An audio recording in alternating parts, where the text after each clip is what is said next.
And we're live. Hello, hello, hello. Hey, everybody. How are y'all doing this fine Tuesday? Monday, Tuesday. Yeah, we're in Tuesday. I always hated when the holiday falls on a Monday because you can never quite redeem the week. And I am messing up my audio. I tell you what, I can boomer things better than the best boomer. Hold on real quick. I am changing that. Tim's not here this week so and far. I can't even blame it on Tim. That's horrible. That's horrible. But we got a great show for y'all. So I'm excited to be here. I'm excited to be on the show. I hope you guys had a fantastic Memorial Day. And we have a true patriot with us in the house. And no, not just Soder. So I guess we have two patriots. We also have this handsome fella to the bottom of your screen. Andrew Lang, Senator Andrew Lang. We'll put some respect on it. How you doing, sir? Good. Thanks for having me on, guys.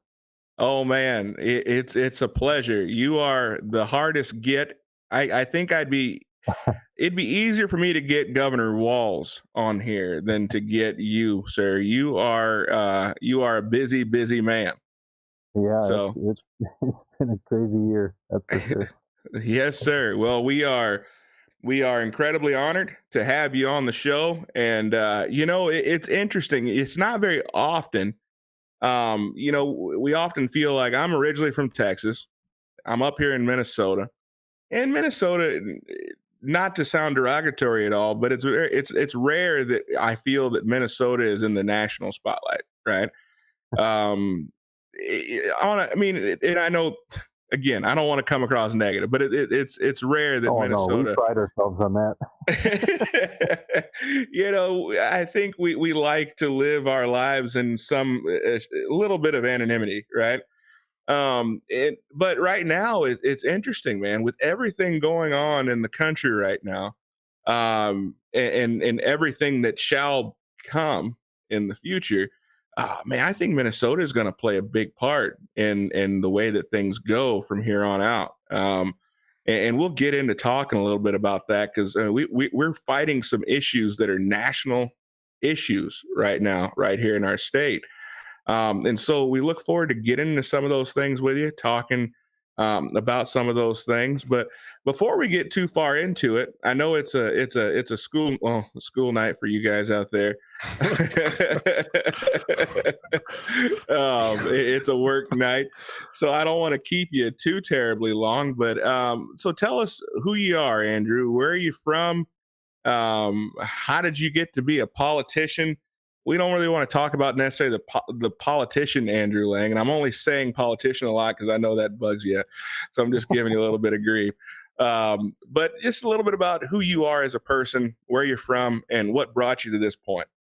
Oh, I could make that a long story or a short story, I guess, depending on how long-winded I'm feeling. But no, I guess, first of all, I guess I never thought that I'd be in this position. It was never anything, and I'm sure Josh or everybody's heard me say this before, but for me, it never was something I dreamed or dreamt about or aspired to do. And that, to be honest with you, that always scared the living crap out of me. Anytime somebody said, "Oh, I've always wanted to do this. This is my life goal to be an elected official," and I'm like, "Why would you want to do that?" It's the and then I had a lot of friends that would ask me the same thing. Why the heck are you? Because they're moral busybodies who have nothing better to do with their lives. They should be hung as soon as they leave office. So now, how does that put me in this position? Well, one thing was I was asked. So I've been told that I had been on the short list for a House seat back several years ago. And that I never came up, and it never came up for a topic discussion. So that being said, then I ended up deploying. So my background is I'm the vast majority of my adult life I've been a military guy. Now I've always been a National Guardsman, and being a National Guardsman, usually means 1 week in a month, 2 weeks in the summer, and you get to do a little bit here and a little bit there. But since September 11, 2001, that has changed quite a bit. At one point in time, I have 18, I'll go over 18 years in September. And in those 18 years, I have, oh man, I think at one point it was 7 active years and 10 years of service. And I'm probably sneaking up on that 10 active years of service and 18 years of Guard service. So, wow. Yeah, the National Guard isn't exactly what it once was. If you are a National Guardsman and you've been in at any significant amount of time and you don't have a deployment patch on your shoulder, it's one, because you're too important stateside and you have a job over here that they won't let you leave, or you just got in and it's just a matter of time before you do. So I've done a couple of deployments, both times to Iraq. Significant amount of time. I got a couple of young kids, like you guys are both saying before, so it's a significant amount of time away from them, away from mama. And when it gets to, oh boy, when was it? I think what led me down this politician path was, a friend of my dad's is a BPO chair in Candiota County, and I think I got a text message and said, "Hey, around Christmas 2015, hey, give me a call." And I thought, yeah, I'll wait till after the holidays, and so I gave him a call and said, "Would you be interested in running for the Senate?" And for the life of me, I thought, God, who the heck is our senator? For a split second, I'm like, I don't know if it's that guy from out west anymore or not. I know who I voted for the last time around. And I'm pretty sure he didn't get elected again. So, and then you start looking into it, and I kind of was, I don't know, flattered, but not real serious about doing it at that point in time. And over a couple of months and a couple of real, not heavy-handed, but definitely persuasive folks, they talked to me and actually talked my wife into it, allowing me to do it, I guess. And I just told her and told the folks. I don't know. I mean, I don't know if I met you guys that first year or not, but went in there and they questioned. I think the first question that somebody asked me in the BPOMU meeting was, "So you are an Army guy, you work for local government, and you want to go into politics. And what do you know about the private sector?" And I said, "Well, I can tell you that in the jobs that I've had, I could say as far as public sector employment goes, I didn't really pick the easiest ones. I worked for local government, and I was one of the smallest budgets and biggest crews in the whole county. So I guess that was, I worked my tail off there, and I told them that if I was going to run, I would run all the way and not to leave anything on the table. And man, it was a long summer. So in District 17, we have 31 parades. We have four county fairs. This year. We have 4 county fairs, Farm Fest, several of the debates of the forum. So yeah, to say that it's a full summer while working full time and being in the Guard still at the time was an understatement. There's a couple of weekends where you do 5 parades, and you're wiped. You come home from that and you put some miles on. You do 5 of them. So we did that, and at the end of the summer, rolling into October, November, I didn't really know. It was a couple of people that thought I had a good chance, and the Wheelbees that are in St. Paul and actually did some of the polling towards August. I've heard August, September polling, they wanted to know where they were at. And, I have heard after the fact that, man, I wanted to call you so bad. I wanted to call you so bad and say, keep working hard. You're right there. And, at the time it was just, I didn't know. I kind of thought I thought I would get close. I thought I would get within a couple, 2-3 points, but I thought I was going to end up at the end of the time losing. So, yeah, so we went up there and watched the election come in, and the staffer that was working with me, his name was Matt. Matt and I had sat down a few weeks before the election and kind of did the where I need to win big, where I thought I could win big and try to overcome other portions of the district that Republicans just didn't do good in. So, and that first one came in and it was like 50 votes below, 700 vote total, and it was 50 votes below where we figured we needed to be. And I said, "Yep, not gonna happen, not gonna happen." And about 15 minutes of real kind of everybody else was watching, the Trump election on TV and watching Baker and Miller in District 17, and those guys were all doing well right away, and I was behind, and I thought, "Oh man, that was a lot of work for nothing," And then the next thing I saw was a text message from one of the BPOU chairs in Swift County, and no Republican has won out there. But I mean, I worked hard. I mean, I pounded doors in Montevideo. I think we canvassed that town 3 or 4 times. Went to Benson, knocked doors in Benson again and again, and it was, I have to admit, it's a lot of work. It's a lot of, a lot of people don't want to talk to you, of course. And go there that night, and the next thing I hear is the BPLU chair from Swift County sent me a text message, and it was of a early return of Benson. I can't remember if it was, I saved the text message, but if it was Precinct 1 or Precinct 2, and I won. And it wasn't just by a little bit, it was by quite a bit in Benson, Minnesota. No Republican has won out there since like the 50s, the 60s, or whatever it's been. So then I knew it was a different race, and from that point on, it was I think we took 58 or 59% of the vote, and first time around it was pretty crazy. It was a unique experience. I didn't know what the hell to do. I think we were up until about 4 o'clock in the morning at the kitchen table trying to figure out how we were going to do this, because now we knew we needed to work hard. And yeah, it was kind of strange, but yeah, I grew up in Wilmer. Went to Ridgewater for a couple of years, did the engineering program out there. My wife's originally from Wilmer. I ended up going to St. Cloud, and she had kind of gone to school. She was at University of Minnesota, and she was at MCTC. And then we ended up bumping into each other on a camping trip about 20 years ago, and have been together ever since. And then she followed me. We did the Army thing. I enlisted in 2002, and kind of did that whole thing, bounced around the countryside for a couple of years, and deployment shortly thereafter. And then I've been in Olivia now. I lived down in Olivia for, I moved down here the summer before I deployed to 2006. So if I can interrupt you, so what is your MOS?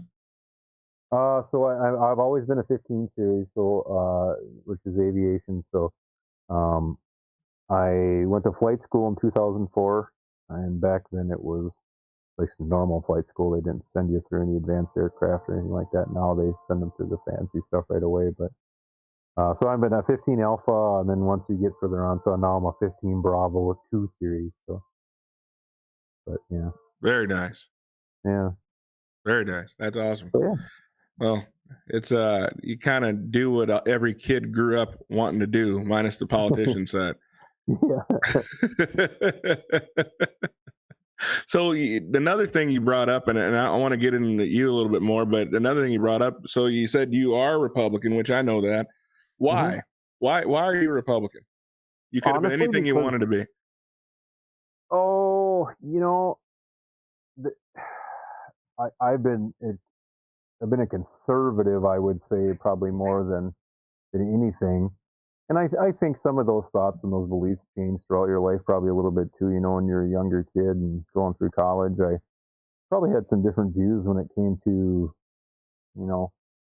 what the government was, and this big thing called the government with unlimited funds, and how dare they don't help me go to school and do things like that. And then once you get older, I should say, once you get a little older and start paying taxes and realize how much money you pay to taxes, and realize when it comes to the government, the things that that we need to change, we need to maybe spend a little more time working on, are probably the things that I care about, and are being wise about the way government spends money. I mean, that's one of the biggest things in this upcoming year. We're going to have a huge issue with that.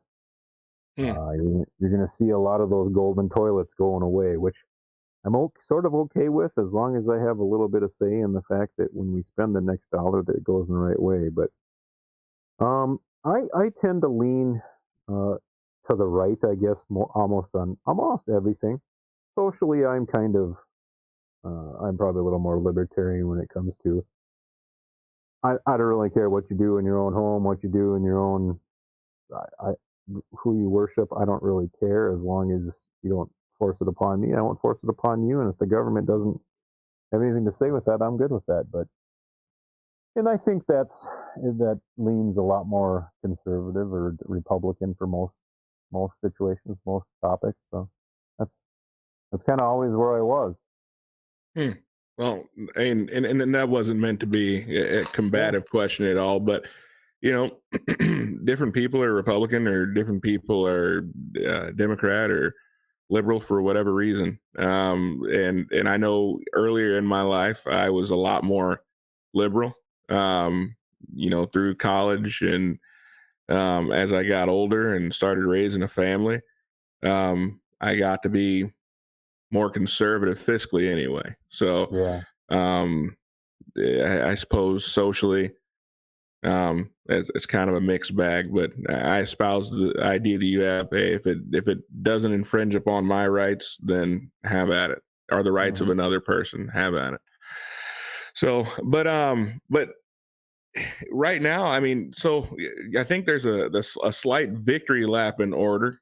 Soder was bringing me up speed. I've been out of the state for a little while, but congratulations on your stance against the bond bill, right? Myself? Yes, sir. Did I vote against it? Is that what you mean? You did vote against it, didn't you? Nope, I voted for it. Oh, you voted for it. Okay. Yep. Okay. All right. I voted for the cheap one. Yeah. For the. So, and I'll let you. This is no secret, I don't think. But yeah, so we've been saying, and bonding is one of those things where it's always been kind of strange in Minnesota, and I tend to. If you heard me when we had a 1.5 surplus just a couple short months ago, I always said, I don't know why we don't get away from this bonding, why this borrowing money is such an important thing to Minnesota, and retaining that credit rating is always something that gets thrown around the Capitol. And I thought, we get a chance if we did a 1.1, 1.2 bonding bill, but did it in cash, we could get away from 1 year of interest payments entirely. I said, why don't we do that? Why don't we do a 1.5 in bond, it's not technically a bonding bill, but call it a bonding bill, call it whatever you want, and just do it in cash, just one time, 1 year, see how it goes, see what happens to our credit rating, then see what happens to those debt service payments that will shrink substantially. And of course, in a time like this year, when we're talking, I don't know if you guys saw the budget forecast, a new updated one where they went to roughly about a $4 billion swing. I think it was pretty optimistic, but at the end of the day, we're going to have $4 billion less in the coffers of the state of Minnesota than we did just a couple months ago. Probably going to be significantly more than that by the time we get to November. And so that went away. So then all of a sudden, what does a bonding bill become? It becomes more of a stimulus package, call it. But you do so in the way of public works projects. You build roads, you build bridges, you do things that what I would call meat and potato projects. You don't do the music halls and the Orpheum theaters, because they really don't necessarily add that value to the state like some projects do. Nothing like getting Minnesota back to work, and Minnesota decides to start working on all of the roads. So now we stack up traffic for 10 miles. Soder, we can't hear you, man. You are talking, but we cannot hear you. Sorry, I hit my cough button so you wouldn't hear this. Thank you for that. We appreciate it. That was just commenting how funny it was that, get back to work, but now you're going to have to take detours. That's the Minnesota way, right? Well, half of my summer is spent taking detours, so it seems like all the roads I need are under construction every year. So, so you voted for the bonding bill, and you felt like that was the more fiscally the more fiscally responsible way forward, correct? Well, that was always one of those things where, I never took a stance where I never vote for a bonding bill. And part of it was so, infrastructure heavy. And there was a lot of HEAPR funds in there, which is, any of those schools, any of those higher education services, Ridgewater is one of those. All those buildings, those infrastructure things we need to take care of in the state. There was a lot of dollars in there for that. Overall, I guess I don't necessarily have a trouble voting for a bonding bill if it's got stuff like that in it. I do, however, really wish we would get away from that and just call it a spending bill. Put it part of the budget. Don't take a loan out if we can afford the debt service. I mean, right now our debt service payments are about what a bonding bill actually is, anyways. And if I don't know. It's always been frustrating to me why we do like that in Minnesota. And part of it is the thought process is you take that $1 billion and you just spread it out over years. So it tends to even out. This is the financial theory I've been told, but it tends to even out when you have a lower year and you're not going to be spending money, that you'll have money from a year's prior bonding bill, and it just evens out the financial aspects of the state. But yeah, I don't know. I guess if that's the way Minnesota's always done it, doesn't make it right. So one of the other things that we're dealing with right now, and we're dealing with it less, but the one thing that I think all Minnesotans are concerned about is in times of crisis, which we thank goodness haven't had many of them, but the peacetime powers of the governor in the in the state of Minnesota, and we have cursed the Republican Party's name on this show quite a bit, to be honest with you, because we just as bystanders, we didn't feel that you guys were fighting him like we felt that you should be fighting him. We didn't feel that you guys were working to get those powers taken away like we felt that you should have, which that's the benefit that we have as bystanders, right? We can complain, not having all the not having all of the information in front of us. But are you comfortable at this point with you guys' approach to limiting the governor's powers? Well, that's a complicated answer, actually, and That's why I asked it. I know when, right?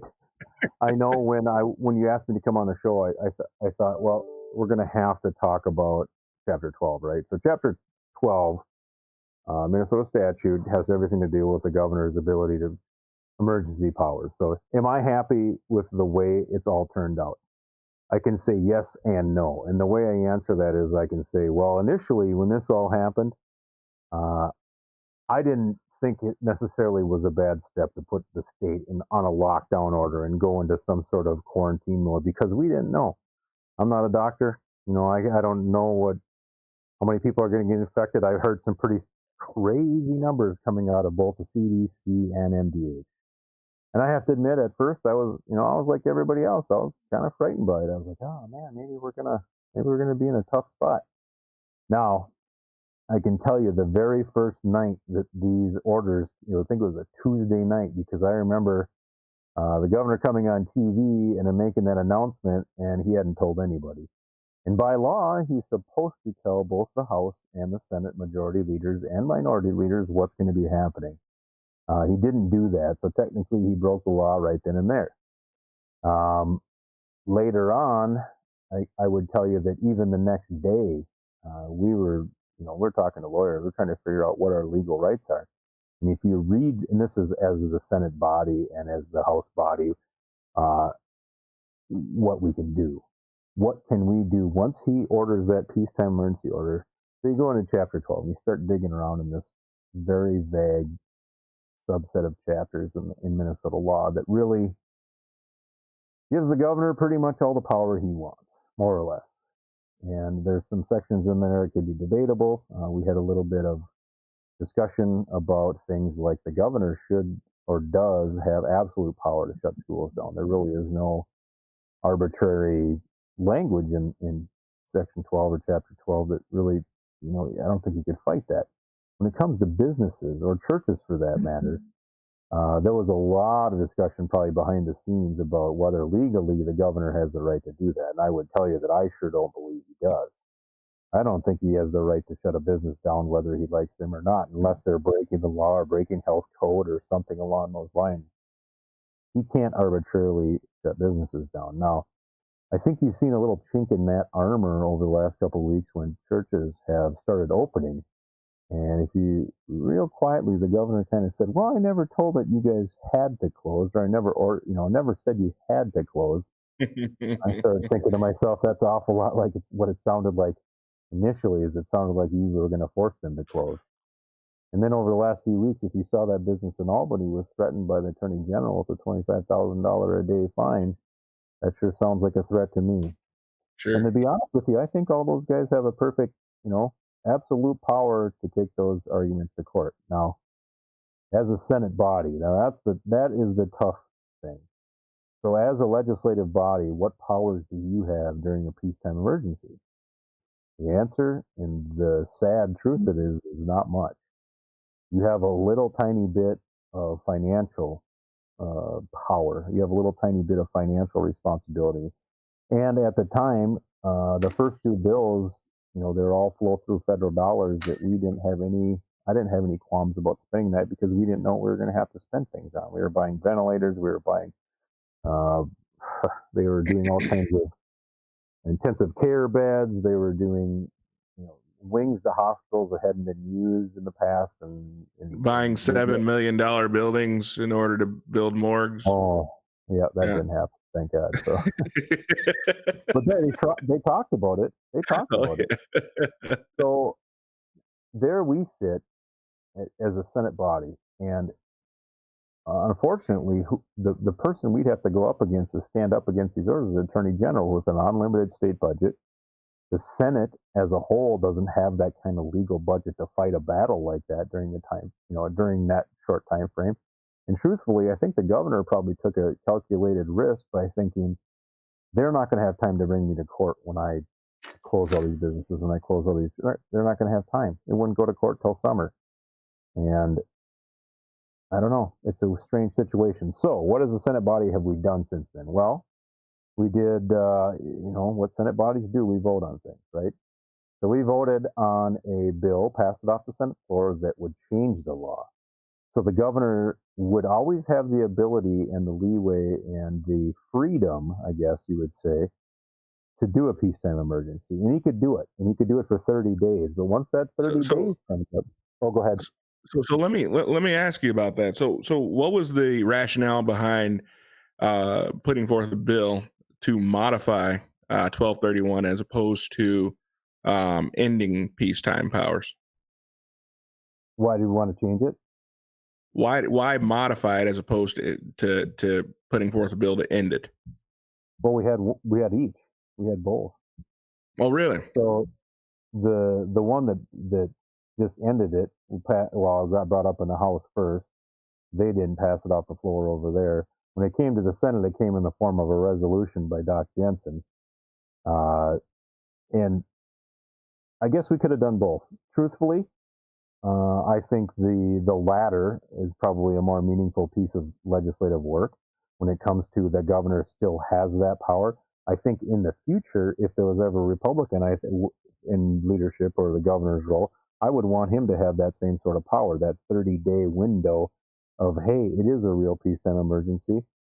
I need to do this. I need to do that. I can't wait for legislative action. But then at that 30 days, you have to go to the legislature and ask for any additional time. So this is what I'm not understanding. So in the state of Minnesota, can the governor every 29th day extend his So unless it expires, so until the 31st day, so he can continue his peacetime powers for a year. Perpetually. And this is what scares me about that. And this is why I think it's important that we change the law. At any given point in time, and right now the governor has complete control over this $2.2 billion that came to the state through the federal flow-through program.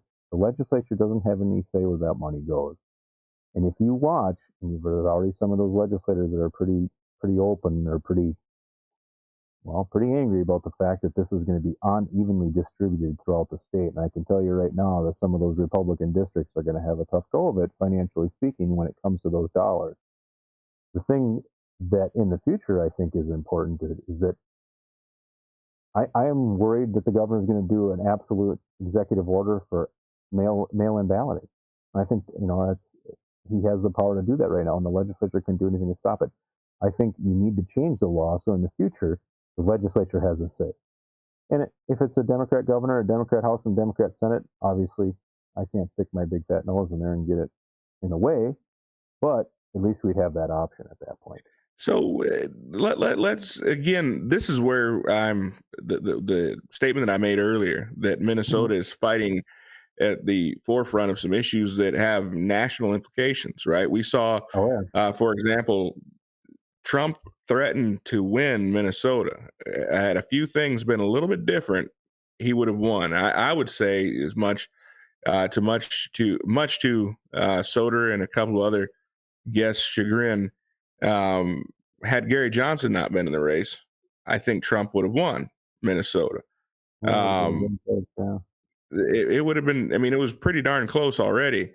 Right. And I projected he'll win this year.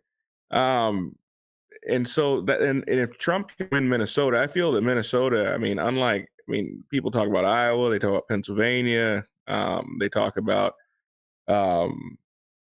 Florida being real litmus tests for where the country is. I would venture to say, after living here, that Minnesota is probably right up there with a very split demographic.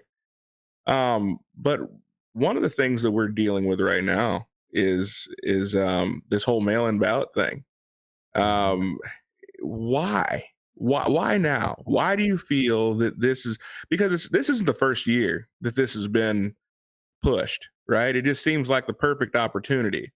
This isn't the first year we ever heard about, going to more mail-in absentee voting. But why do you feel, and I want your if I can split the politician from the man, why is this so important to them? Honestly, because it provides an edge. That's what it's all about. It's all about votes. So do you honestly feel that more Democrats will mail in ballots than Republicans will? I don't know if it's necessarily a numbers thing. I've seen several things on the news in the last few days where some of the mail-in ballot states are already, there's so many messed up. This person's been dead for how many years and they still send them a ballot, or this person got the last 5 people that lived in this house I saw the other day, probably an internet story, but I saw that the guy had it all addressed out to him. And I think it just takes a level of security out of the election system. Now, is District 17 ripe for that type of fraud? Not necessarily. Is the Metro? Quite possibly more, yes. It's just so tough that, how do you validate all these folks? How do you validate that they're the persons that check the box? They're not standing there. They're not. I've always been a pretty big believer in voter ID. I know that that's been such a controversial thing which I don't really understand. I know that they've talked about disenfranchising voters, and it's not fair to black people. Why? Well, that's just what I was told. It's just if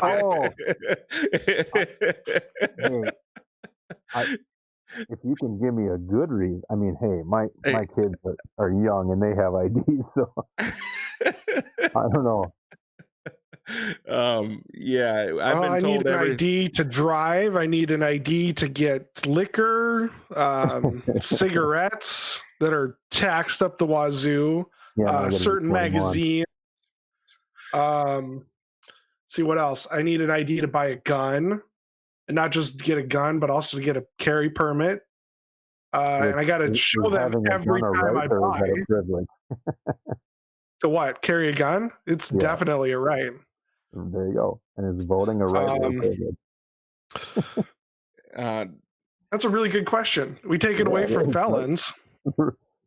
Well, no, we don't take away their right to talk, and we don't take away their right to be secure in their persons and papers. Restore all of them, or just the voting? Well, we've had that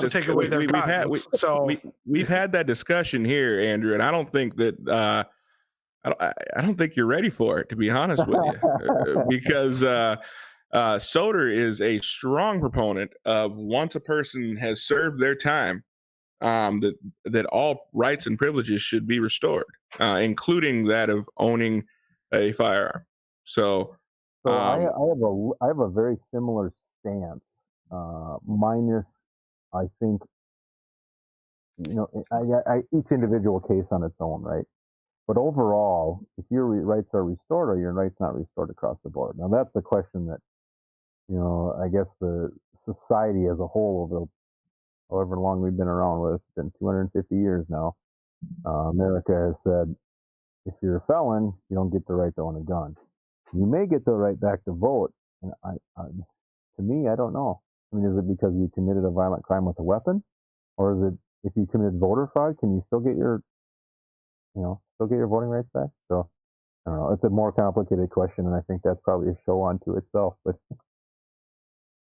well, we like the complicated questions here. They're the fun ones. So, but yeah, no, I will give it to Soder. The more I think about it, the more I realize that, I go back to, well, okay, I'm down with that. Okay, so the felony, if the guy had a non violent crime, he was a non-violent criminal, then okay, we'll go with that. But man, if the guy's got a history of beating up people and armed robbery and those types of things, do you really give that guy a gun? Do you let him out of anyone's sight? Or do you let him vote? Guard? I mean, you let him buy gas to burn down stuff? To buy lighters? I mean, oh, that reminds me. We do have a super chat, which is somewhat related. Uh-oh. Uh-oh. Did you lose me? We lost you. We just lost your camera. Oh, it's getting dark out here. I was sitting outside. Let me walk in where the kids are making noise. Okay. Right. Let's go to the super chat while he's doing that. It is related sort of to this topic, so I'm really glad I remembered it. From our whale, Osmodius, for $20. Mr. Lang, how much tannerite is too much tannerite?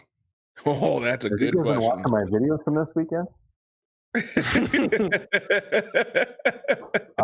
I would feel that they come in little 1-pounders or half-pounders, and I would tell you that a 3-pounder is a nice size. You go to 5 and it starts getting dangerous. Okay. Is it wrong that I know that? It sounds like I'm going to have to make my way down to your place. Yeah. Sounds like more experimenting is needed. Yeah. So, all right. So how much is too much? Oh, you go above 5 pounds, you're flirting with some dangerous stuff there. So you feel the government should limit it to 5 pounds? Oh no, personally. Okay. So we should self-regulate to 5 pounds. Yeah. Common sense regulation, yeah. I know. I've seen videos of refrigerators flying across open fields. So I watched a guy blow up an old K5 Blazer.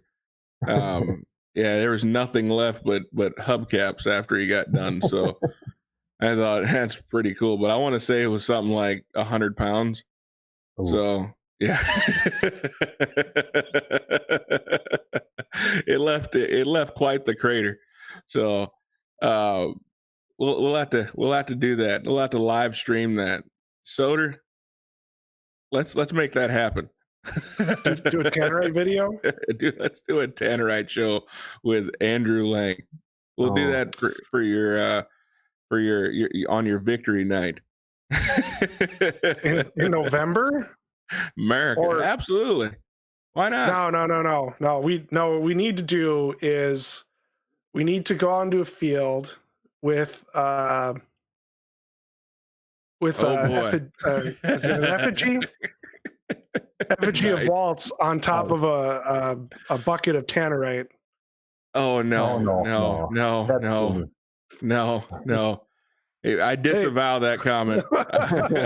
Completely disavow that comment. Cut that out of the show. No. We won't. I may have had a little too much whiskey.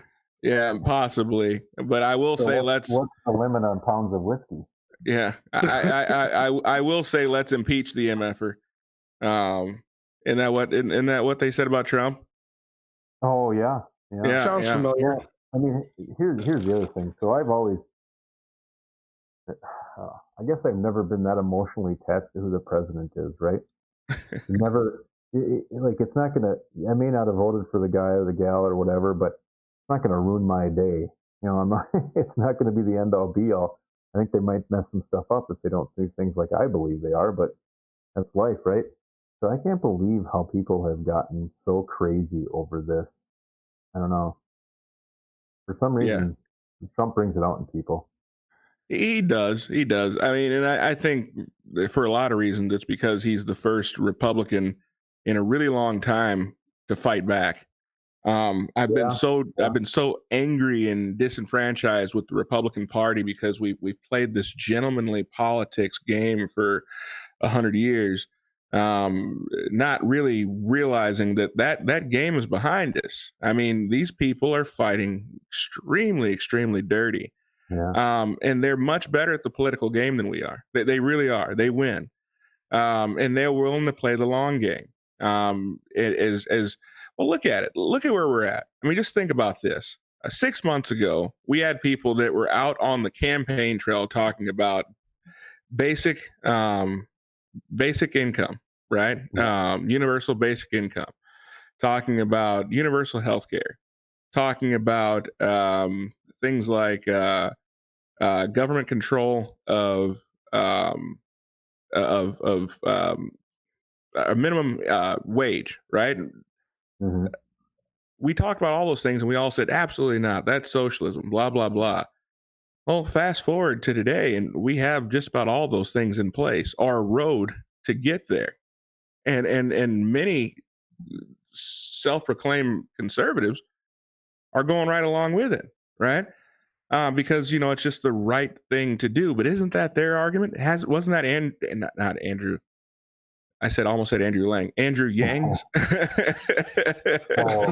It's the Asian version. Yeah. It's sort of a lighter weight version, yeah. But I guess maybe doing the right thing has been something different. Like, I don't know. Maybe it's just that I'm starting to get old, but the younger people that are younger than me, oftentimes it seems like that work ethic that you see sometimes in people that you can admire a little bit, oftentimes is missing. And it is a little bit of an entitlement, and I know that's kind of a cliche to say that, but an entitlement society, I think it's a valid point. I mean, man, there's a lot of that going on, and I don't know. I get all that, but what I'm saying is that we have to solidify what we believe, why we believe it, and we need to do a better job of teaching people why we believe what we believe, not just being painted as these guys are just no fun, no, but no, this is why we believe it. This is why we say no. This is what this leads to, right? We're so caught up as conservatives about trying to create little conservative voters that we're completely missing the step of teaching people why we're conservatives. I believe the message will speak for itself. If we do a better job of teaching people why we believe what we believe, I think more people will be inclined to follow along and agree with it. I mean, especially right now, we're seeing people who are standing up and fighting against tyranny that I would have never thought would have ever had a voice like that and would have stood up. And I'm proud to see it. I really am. I'm proud to see a lot of my friends who were very much, pretty. I mean, apolitical, right? They didn't really get into politics. They kind of, buried their head in the Looking at sand. it, yeah. That are saying, you know what, Walz is dead wrong for this. I mean, churches can't get together, but you can sit in Walmart in lines of 30 people. That's ridiculous. Being forced to wear a mask. I mean, come on now, that's insane. When 3 months ago they were telling us that masks weren't necessary, right? That they need to be left to the professionals. So I'm proud to see a lot of that. I think that when this is all said and done, that maybe there might be a lot of good that came out of this also, and hopefully there are some positives that we can take out of the situation and not all negatives. But we're talking about the absentee voting thing, and you did mention that there were some concerns there as far as people abusing that, and I certainly understand that. Do you feel that there's enough of a chance of abuse that it could sway the election? Oh, that's a tough question, and I don't honestly have a good answer for you. I hope not. I sure hope not. It doesn't mean that. Well, I don't know. In a close election, now we're not going to have a third party candidate that I know of that significant amount, I should say. Does the Johnson not being in the Johnson Weld, excuse me, don't want to confuse it for the governor's race, but does that person not being in there, does it make it that much closer? Are those people that voted for that technically going to vote for Republican? I don't know, maybe not. Overall, I hope not. I hope it's not that rampant. Does it scare me to think that it possibly could be? Yeah, it does. And I mean, I don't know. I mean, when you go in the vote, and when I was in Iraq, they had their election, and every person that goes in there takes their thumb and they put it on a purple pad and they dye their thumb purple, so that they don't care who you are, what you voted for. They just only want you to vote once. And it's funny that I don't know if it's even a third world country anymore. It's called a second world country. Give them the credit that they deserve, but those people figured it out.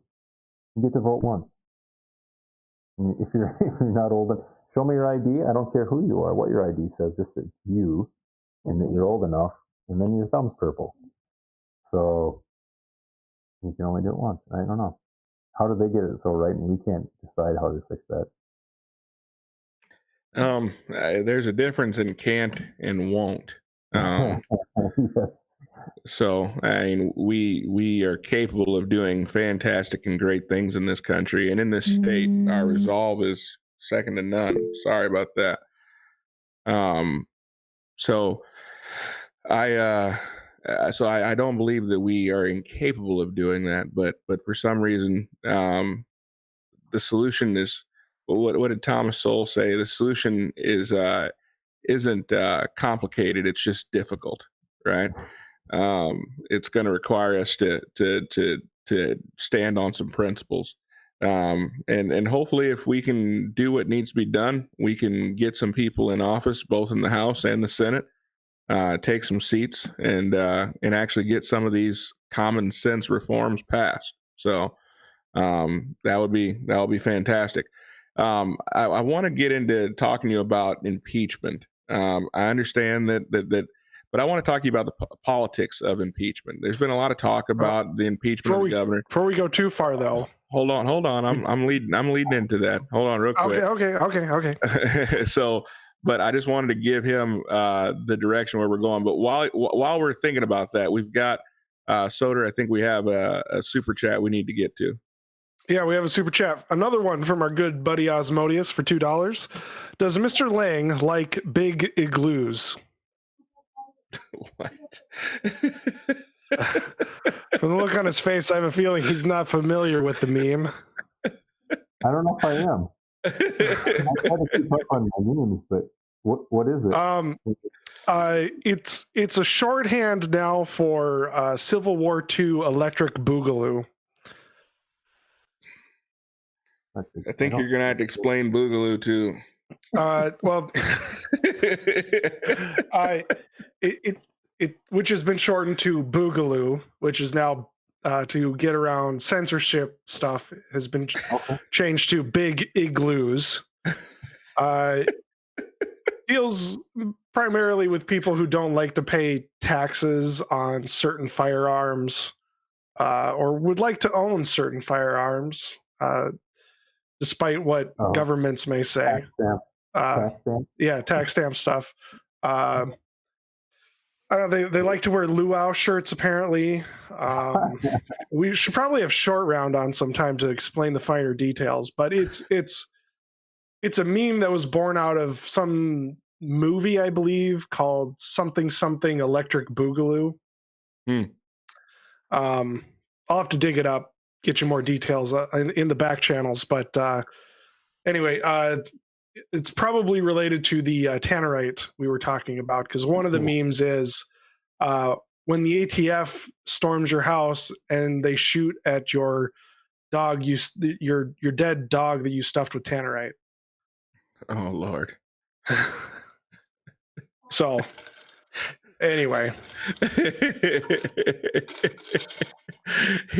Right now Andrew's like, what did I get myself into?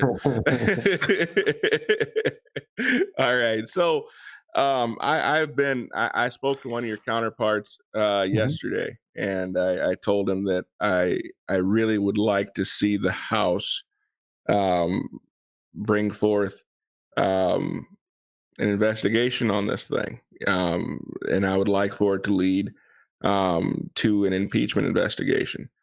I don't know that it would happen. I don't know that it would get through, but I think that this abuse of power warrants it.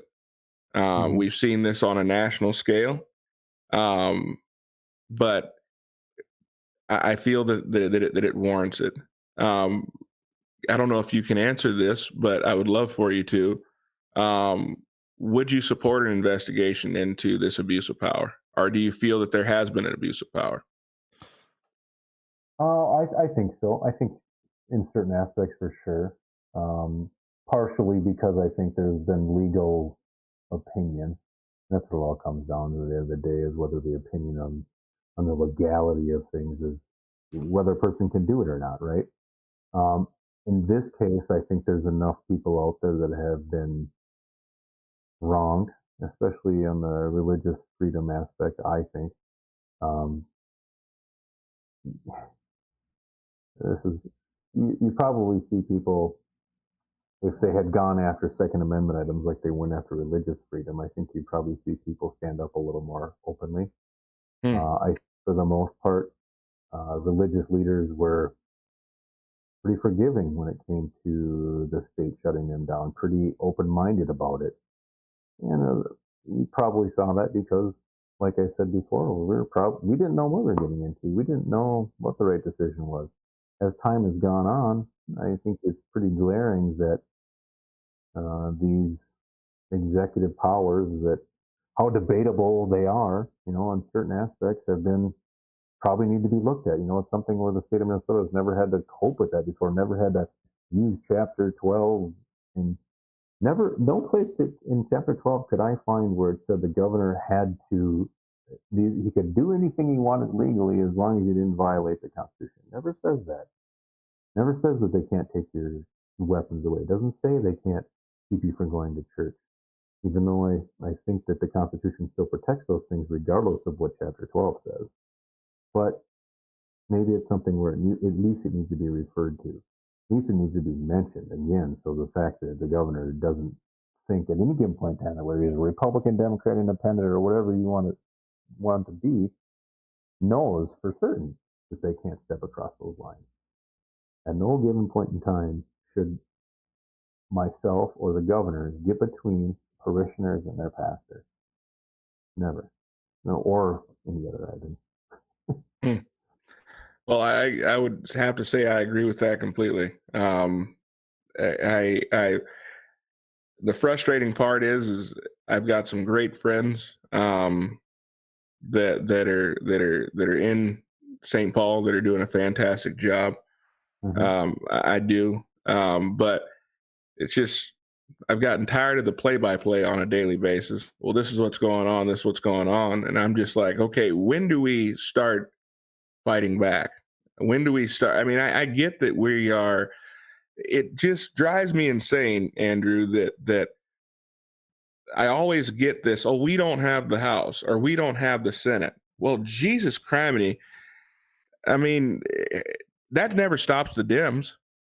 It never stops the Dems. The Dems are going to push their agenda. They're going to push it come hell or high water, whether or not they have the majority or not. They're going to be loud. They're going to mobilize their base, and they are going to try their best to push whatever agenda they can push, whether they have the numbers or not. And at a certain point, we've gotten off easy considering.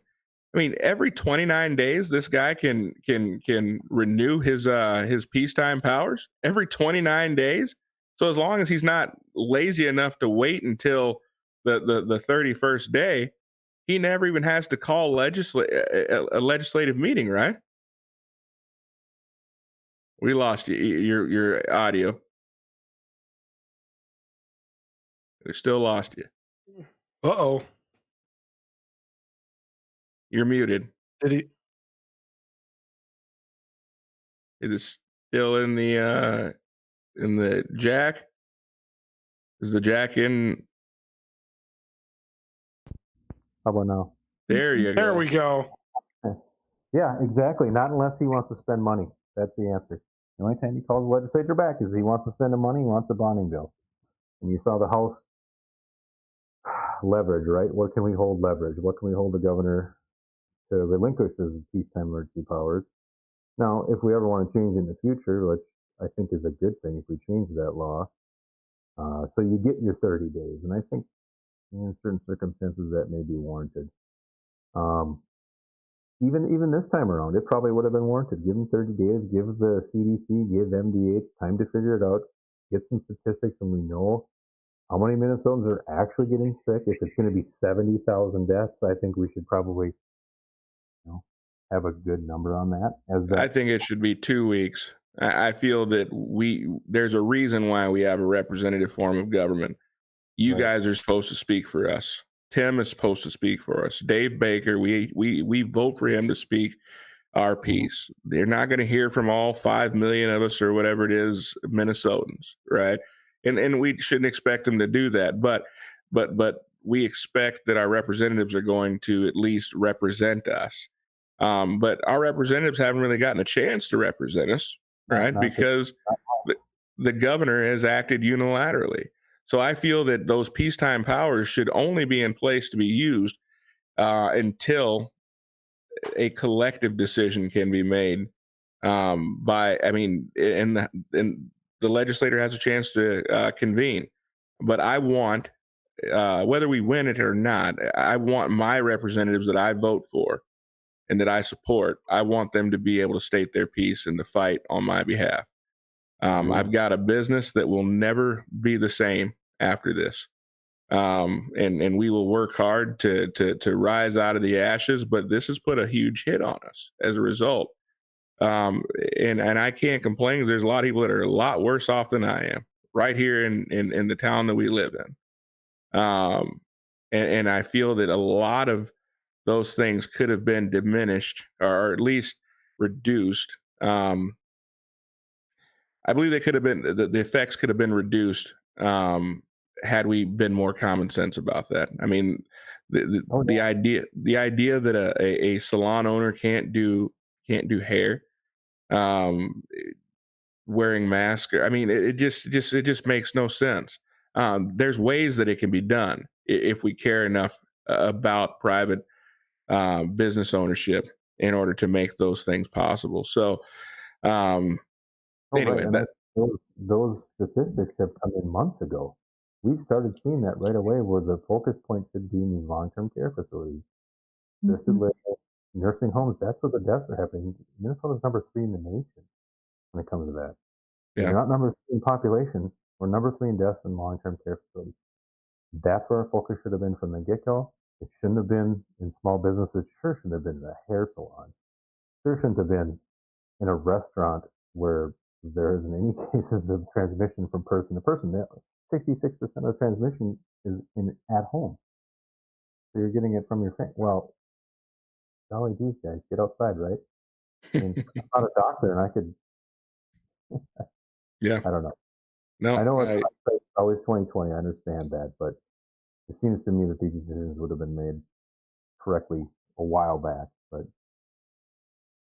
well, I hope that we never run into a situation like this, but I certainly hope that before another situation, if it is to come, that we get some things dealt with, especially on a state level and on a federal level, but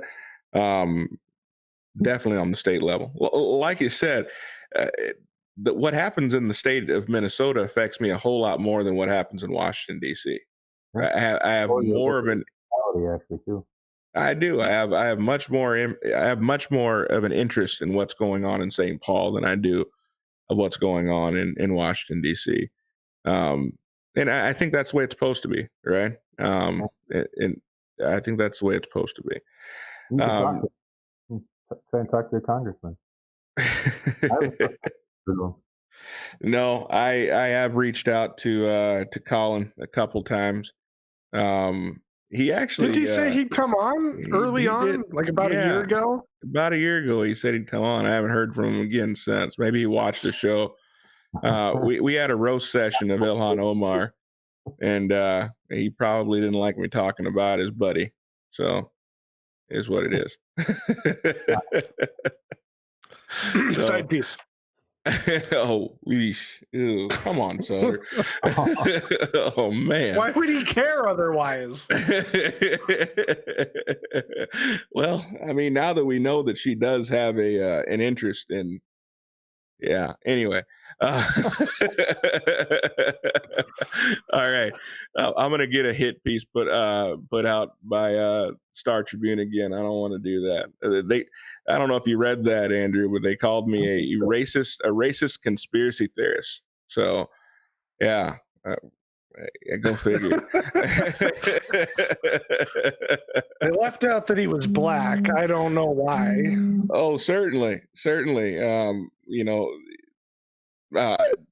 Third-rate organizations like the Star Tribune will never allow the truth to get in the way of a good story. So, but Soder, you had some questions you also wanted to ask, did you not?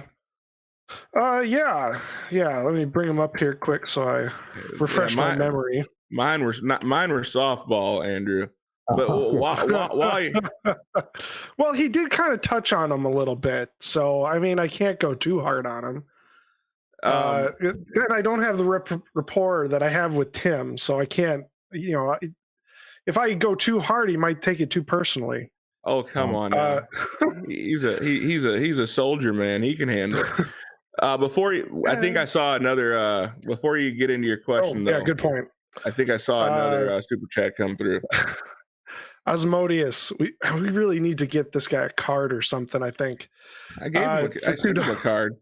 Oh no, not that kind of card. A different kind of card. For $2, fighting back. That sounds like big igloo talk. Q.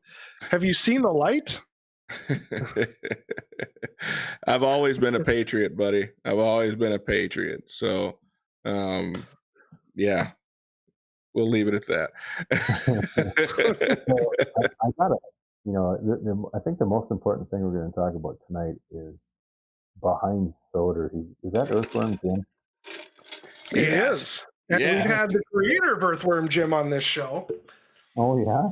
Yeah. Doug Tenaple is a great friend of Out of the Darkness. So, yeah, I know a guy that can get you a signed copy of the latest Earthworm Jim comic book. So, well, there's been a renaissance of the Sega Genesis in our household, but it came in a package about this big and in a Christmas nice. pack this year. So yeah, it's been 8-bit. Actually, no, that is a 32-bit or 16-bit. I can't remember what a Genesis is. It's what? 16. There you go. 16. Nice. 9 That's years old. right. Now, how big is a bit again? Oh, I actually I was gonna ask you a question while Soder is looking over. So, as a black man, can I vote for you? Or because I know I don't know. Biden says I can't vote for anyone but him. Oh God, what did he say again? So I wanted to watch that clip and I didn't get a chance. I've heard the comments. yeah, he said if you're trying to figure out whether to vote for me or vote for Trump, then you ain't black. So straight up, there was no context to it. That's how he said it. that is what he said. He said, "Oh, okay." So let me give a little bit of context. The context was that there was a black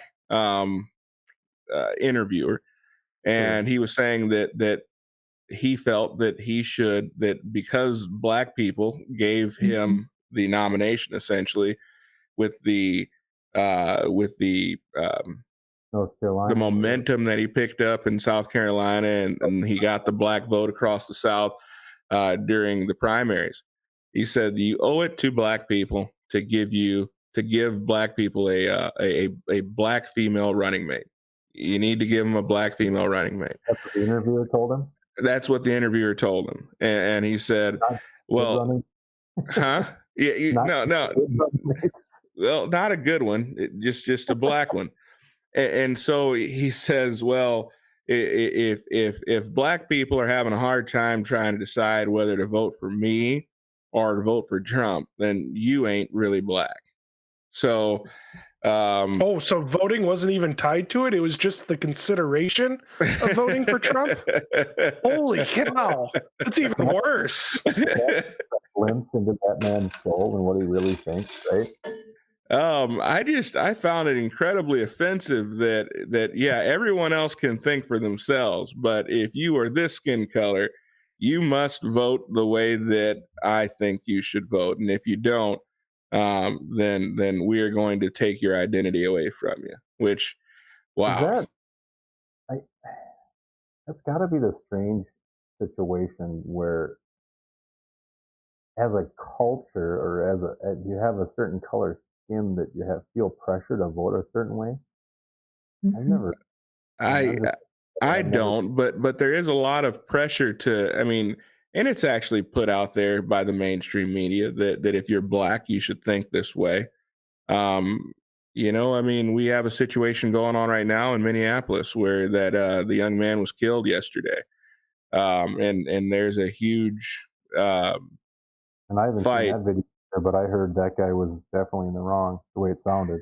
I watched the video, and judging by the fact that 4 of the officers were fired today, the 4 officers involved were fired today. I would say that, yeah, they were in the wrong. But the problem I see is this: we don't have a black versus the police problem as much as we have just an over policing problem in general, right? I feel that is the true. That's the true issue that we need to talk about is the over policing of our communities and of our society. And I believe that transcends race, that transcends neighborhoods, that transcends color. I believe that the government is involved in too much of our daily lives. I really do.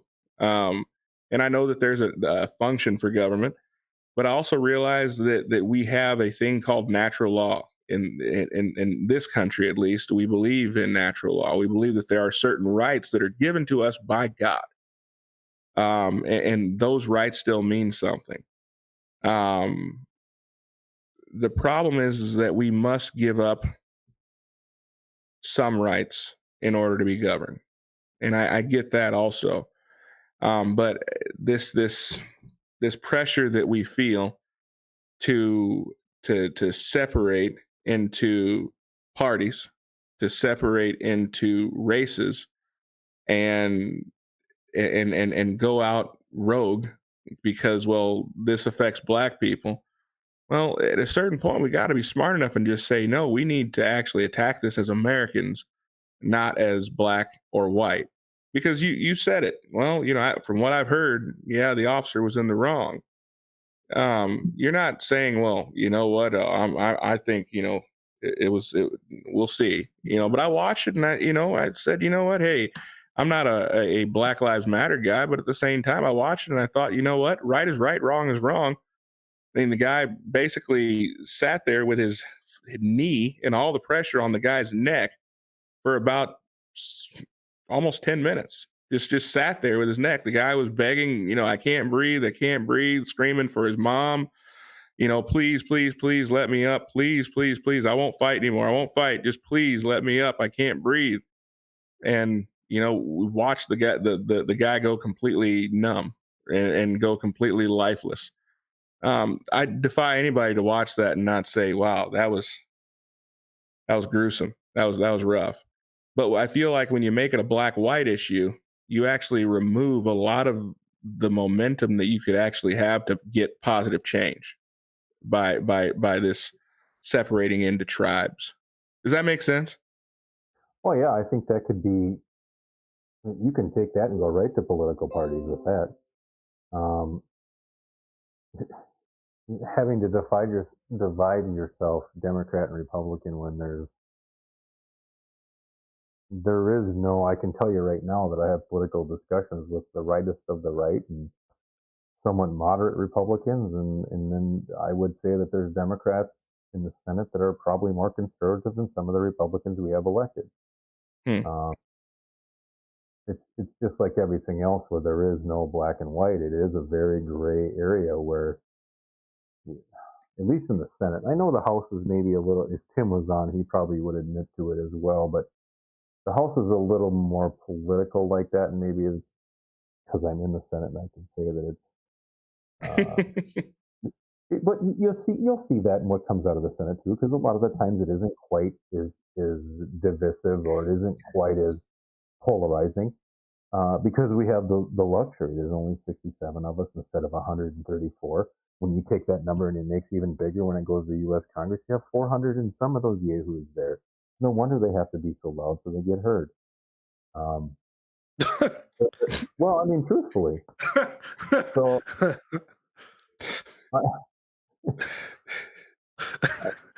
It makes sense. I mean, I'm not saying you're wrong. It's just, it's funny. So, although they're very quiet on Facebook. Really? Well, compared to the Senate Republican caucus, they're very quiet. That's all we're going to have this year. We're going to have to all be online. We're going to be doing it's going to be strange not being able to knock on people's doors to go to parades. So what do we do? How you campaign? You have to do it virtually. Soder, didn't you have a question on caucuses? Yeah, I was wondering if Lang might be interested, or if he'd be open to the idea of starting a new Senate caucus, similar to the new House Republican caucus. Get down and dirty and do the things that need to get done. No. No? What? Oh, come on. Those guys are... First off, they were the ones who pushed the resolution and the shutdown, which was amazing to watch. Watching Doubt struggle to go, I've been working on this forever. Just for weeks. For weeks I've been doing this. Yet his resolution was number 9 and Drazkowski's was 8. I don't know how that happened when it had been worked on for so long. Right. And they seem to be able to do things that the other leadership just either can't or won't do. I think it'd be hilarious if you started another one. Well, you got to realize that we work very hard to stay unified, right, in the Senate. We really do. And I would say that we're probably the one caucus that doesn't have a division, a deep divided division, at least within ourselves. We could all get in the same room and have a discussion. And I can tell you that Well, I don't know Doubt real well. I don't know what the Republican caucus looks like in the House. Obviously, I'm not allowed in the room. All I can tell you is that I've never been pressured to take a vote one way or another. I've been asked my opinion. I've been asked if I have a strong opinion against it, that at least tell me up front so a vote won't come to the floor. And there is a lot of truth to the fact that if you don't have the numbers, the four guys that have stepped away from the House Republican caucus, they've gotten some bills heard, but it's been at a cost, I would say, politically, and probably through dealings with the Democrats in the House. And that's, Cough button, buddy. Cough button. Sorry, I forgot. but I was listening to his reasons. Fundamentally speaking, do I kind of admire that? Sure, absolutely. Is it fun to watch? Oh yeah.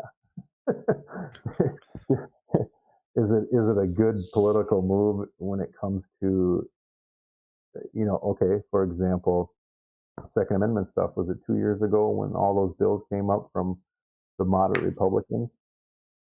If we would have had 3 or 4, actually at the time, if we would have had one person break away and vote with the Democrats, we probably would have had, red flag laws. We'd have probably had those universal background checks or universal registry that I like to call it. That probably would have happened 2 years ago, and we would have been Colorado. And I don't see Colorado. So there's a lot of political weight that goes with that. And do I admire what those guys do? Is it like I said, fun to watch when they are open and have as much bravado as they do when they're talking on Facebook? Sure. Okay. That's fair enough. So the hot take is no new shoot. Man. Okay, so there goes that dream. Yeah, we're gonna have to break up here in a little bit, but I'm saving the best for last. But we have I'm gonna give you a hard one, and this might determine your reelection. So answer it properly. So, Soder, I think we had another super chat came through real quick. Yes, we did. Oh my goodness, Osmodeus again. Ha. He likes us tonight for some reason. Hey, for $2. Cops did nothing wrong here. EMS was already called when the video starts. Cops were fired because the mayor is a snake. Fight me. And fight is spelled F-I-T-E. So I don't know if he was at a character limit or if he's being funny or what. I'll fight him in the Discord, but you don't put your knee on someone's neck for that amount of time. I'm not going to sit here and say that it was as a result of his skin color. I don't know that. I don't know those men's hearts. I don't know that they did that for a particular reason. All I can say is, huh? I agree with the mayor comment. Yeah, I'm not gonna argue with the mayor comment. The mayor's a piece of work, but I after watching the video, they did do something wrong. I mean, a certain part of being a peace officer is that you are to restrain people, but I think you should restrain people with as little force as needed, right? And to keep your knee. I mean, a grown man to keep your knee on someone's throat for 10 minutes. Come on now. Come on. That's a bit excessive, especially once the person, goes lifeless, right? I mean, you don't even care to check their pulse or anything, right? I mean, the guy goes completely limp. So I would disagree on that, but I'll fight you later on in the Discord. So you have been thrown under the bus, my friend. Tim has completely thrown you under the bus, and I'm going to give you a chance to defend yourself. Huh? Did he text in? No. He's been throwing you under the bus for a long time, man. For a long time, for almost a year now.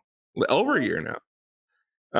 He says that cannabis, recreational cannabis, will be legal in the state of Minnesota if it were solely left up to the House, but you Senate people would never allow it through.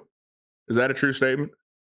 Well, not all the Senate people, I would say. That hasn't been.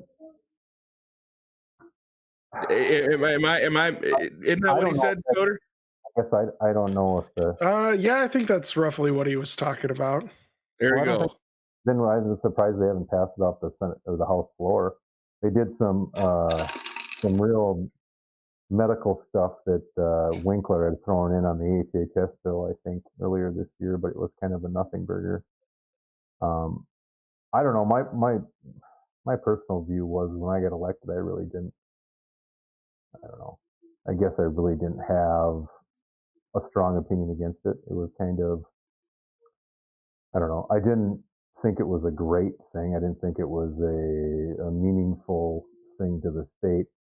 But then once you start really looking at it, once you start really looking at what the effects in Colorado or Washington and Northwest, or even California for that matter, which California's got some weird laws. So,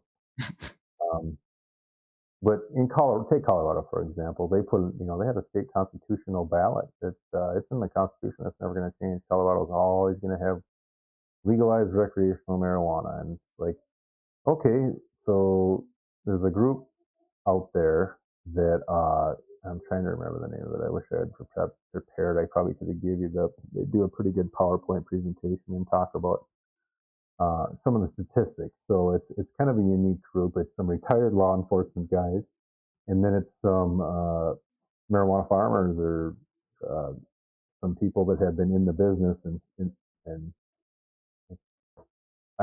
I'll send you the link. I'll get you remind me, send me an email.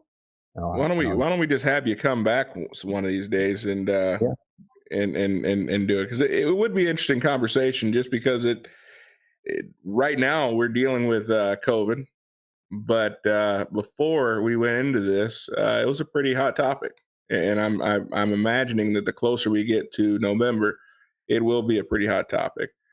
Tim has come on and he's talked about different people that they've had testify on the House floor from Colorado, talking about the traffic fatalities and accidents going up and those types of things, which we conceded, but it would seem as though those numbers have actually flatlined or gone down since the original passing. What was that? 2014, I believe. Huh? 13. Was it 13? Okay. So we've seen those numbers go down considerably since then. But yeah, so it would be interesting to have that conversation, because he's kicked that can down. He says, well, the House, we don't really have the votes to stop it in the House, he says, but it'd never get through the Senate. They'll shut it down there. And so I figured, since we had the king of the Senate on the show, that that we could ask you and get an answer from you. So your thought is, your gut feeling is, if a bill came to the Senate, do you think it could pass? I don't think it would pass the Democrat side of the Senate, to be honest with you. Really? Not 100%. No, no way. Really? So would you say that there's more conservative Democrats in the Senate than there are in the House? Yeah. Oh, yeah. Yeah. I mean, look at the voting record. We have 6-7 votes on most Republican bills. Sometimes a little bit more. Yeah, the House. I think you can count them on a handful. Yeah. Northwest, northeastern Minnesota. Yeah, I mean, realistically, Lyle Kuhn, the guy that I beat to come in here, was one of the last. Leroy Stumpf, who isn't it maybe again? I'm trying to think who Acorn beat. That's that. So, that's impressive. I mean, none of those guys would have ever went to mattered if it was a Democrat or Republican from those districts. I don't think. I could be proven wrong. if I travel back in time. But We need to stack the Senate. We need to go to 100 senators. I think that's no, what that's and even 100. I think that's what we'll go 200 House members and 100 senators. Oof. Wouldn't that be great? No, too many already. No matter, like, people go crazy out there because it's, I mean, man, 500 elected officials. Well, it's not the elected officials that's the problem. It's all the bureaucrats. Oh, okay. You want to have another show? That's another show topic. Just talk about the bureaucracies even within the state. Yeah. Oh, I would love to have you. Really get into that one. Yeah. Well, with this budget stuff with COVID, we have a golden opportunity to cut out so much. Yeah. Yeah, a golden opportunity. I think it's more like a heavy-handed hammer at this point, because it's going to be tough next year. I don't know how we're going to keep the schools even semi-whole at this point. And that's, everybody argues about education, but that's really one of our main priorities within the state. It's half the budget is what we do, is we educate our kids. And it's going to be a tough one. You're talking 10 to 15% reduction. I have a feeling there's probably some places we could definitely cut. Well, no, you're right. I mean, that's the thing. It's the low-hanging fruit. So Sure. Well, I'm sure that raising taxes won't be out of the question as well. So be aware. Do you mean that they absolutely won't be part of the question? Oh, no. They'll absolutely be part of the question. I mean, what was it? Disappointing to hear. An 8-cent gas tax that was proposed 2 years ago or last 20. year. 20 cents. Oh God. Yeah. So I'm sure that'll rear its ugly head again. So I can bring it up. If we have the majority in the Senate, it's going to hit a pretty hard brick wall. So, but yeah, no, I'd love to have you come back and talk about bureaucracies for sure. And love to have you come back. We can even include the cannabis conversation in it. But I know you're a busy guy, and I know you got a family there, so I don't want to keep you much longer. Jim, huh? I think they're playing some Earthworm Jim. Oh man, nice. that'd make Doug's heart glad. That's cool. So, did you have anything else you wanted to close with, Soder? Me on. It was fun. It was interesting, nice conversation. Yeah. Maybe for next time. Even though I don't even know what igloo means, but yeah. When you get back to the Capitol, Google Boogaloo.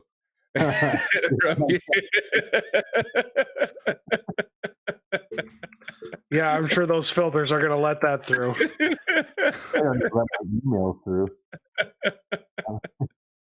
Oh man.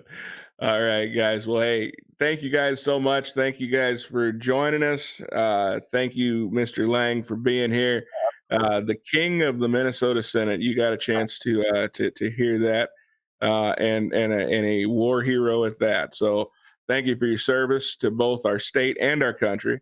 And thank you for coming on, being a friend of the show. And Soder, great having you at the helm. You make this thing go around, buddy. So all for you, buddy. It. Oh man, I tell you, I couldn't be any more blessed. So, but thank you guys for joining, for being on the show. We'll look forward to seeing you guys at our regular time.